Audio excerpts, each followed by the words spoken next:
Hi, everybody. It's Lorraine Weschler, your communication specialist here at Naugatuck Public Schools. Today, I wanted to talk to you about ADA compliance for our mass communications through ParentSquare. When we're sending out messages to our families, we want to make sure that we're using inclusive design so that everyone has equivalent access to information. The good news is designing this way makes our content clearer for everyone, not just for those with disabilities. We want to keep in mind people who have auditory, visual, or motor impairments, as well as people who have intellectual disabilities when we're sending out communications to our families. People who have certain disabilities might navigate the web in different ways. For example, people who are blind might use a screen reader, which would read each part of the website to them out loud. And people who are deaf would rely on captions or transcripts to interpret video or audio media. There's a few simple things that we can do to make sure that our communications are accessible to everyone, and this will help not just people with disabilities, but everyone by making the information more clear and easy to read. So I just wanted to jump into ParentSquare and show you a few things that you can do to make sure that your communications are ADA compliant. So when you go to make a new post in ParentSquare, I'm just going to go through all of the options in the menu here and tell you how you can use them to make your post ADA compliant. First of all, you want to make sure your text is a color that's easy to read. So if you want to change their text color, black is always a safe color to use. Just make sure that it's the darker side of things. Like I wouldn't use this light yellow here. A dark or medium color is better.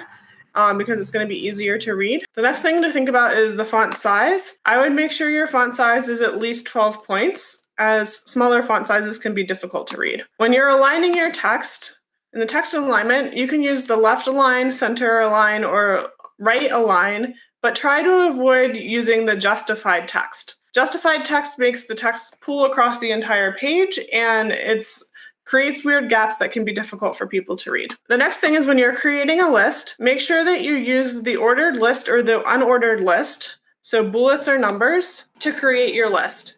It can be any of these options under the bullets. It doesn't matter. You can use the circle or the disc or whatever. The key thing is to make sure you're using those and not just creating a list that doesn't have bullets. So if I made a list where I just put an asterisk here, that's not going to read correctly for people who are using a screen reader. The next thing, and this is really important, is when you are adding images to your post, you want to create an alternate text. So when you click on the image after you've added it, you'll see there's a little drop-down menu with an eye, and when you hover over it, it says alternate text. This is where you're going to put a description of the image and what's going on in it. So for this one, I would say, man hitting volleyball in gym, and just click update. Your descriptions of your pictures should be about 1 sentence long, 100 characters or so. Describe the picture and what's going on in it as best you can so that someone who can't see the picture will know what's going on in that. When you go to insert a video, you can use an embed code or a link. So the best thing to do for that is to upload your video first to someplace like YouTube,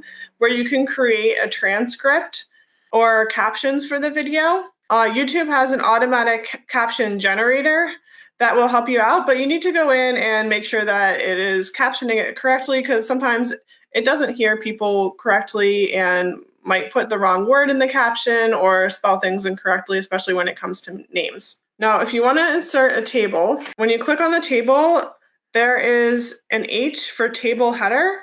Make sure you make a header for the top line of your table. Adding a header to your table will make sure that the table is read in the correct order for people who can't see it.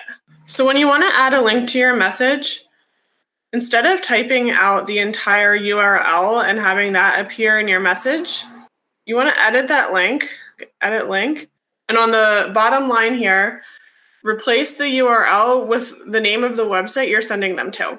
So instead of typing out www.naugatuck.k12.ct.us, I'm going to just put Naugatuck Public Schools.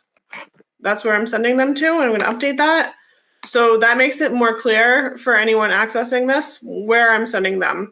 In the case of Naugatuck Schools website, where the address is pretty short, it doesn't make as much a difference. But if I was going to send them to this document, for example, where the URL is very lengthy and is made up of a bunch of random numbers and letters, you can imagine that'd be super annoying if you were using a screen reader and it was reading all of those out to you. One thing to keep in mind when you're typing your message in here is to avoid using any indicators or instructions that would rely on someone having eyesight to be able to follow them. So if I wrote like, click on the blue link, if I'm colorblind, I have no idea which link is blue.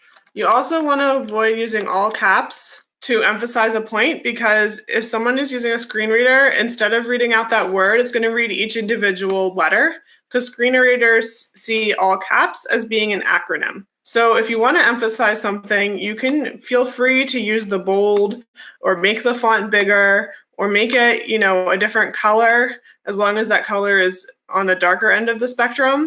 By the way, if you want to use Naugatuck's Garnet for your color, you can type in the hex code down here, and that's 6F1C1C. That 6-digit code will make your text garnet. That's Naugatuck's official color. One of the most important things to keep in mind when you're sending out a post in ParentSquare is that whenever possible, you want to avoid adding attachments or files. So you can see on the left-hand side that you have the option to add photos or files, and sometimes you have to do that, and that's fine. But if you have something that's like a flyer from the PTO, usually you can, instead of attaching the flyer, just type in the text into the body of your message, and that way it will be readable by a screen reader. You want to avoid any kind of photo that has a lot of text on it.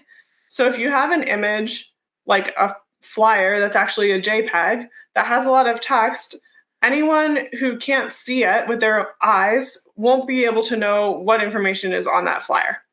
So it's better to type the text right into the body of your email, and you can add a single picture or a couple of pictures to make it look pretty with the alternate text in there. But that's preferable to attaching the file as a separate file. It's also easier for everyone who is using this app on their phone so that they don't have to download an extra file.